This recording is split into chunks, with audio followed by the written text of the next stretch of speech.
আমার নামে একটা জিনিস ছড়িয়েছে, আমি নাকি কোরআন শরীফে 53 জায়গায় ভুল ধরেছি।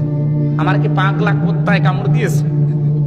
হ্যাঁ, আমি বলেছিলাম টনি বেলাওয়ারের শালিকা লরেন বুথ, সেই মহিলা বলছে যে আমি কোরআন পড়তে গিয়ে, আমি একজন খ্রিস্টান, আমি কোরআন পড়তে গিয়ে মুসলমানরা বলে যে আমার কোরআনে কোনো ভুল নেই, অথচ আমি 53 জায়গায় ভুল পেয়েছি। এ কথা কি আমার না লরেন বুথের?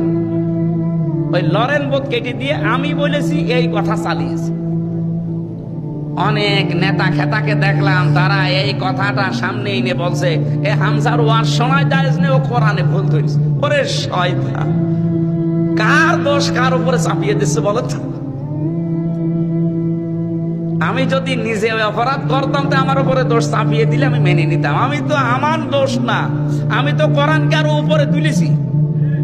ওই মহিলা শেষে কিন্তু মুসলমান হয়েছে। ও বলছে শেষে আমার জীবনের ভুল ধরা পড়ে গেল। যেখানে ভুল ধরি দেখি তার পরের আয়াতে ওর জবাব আল্লাহ 1500 বছর আগেই দিয়ে দিয়েছে।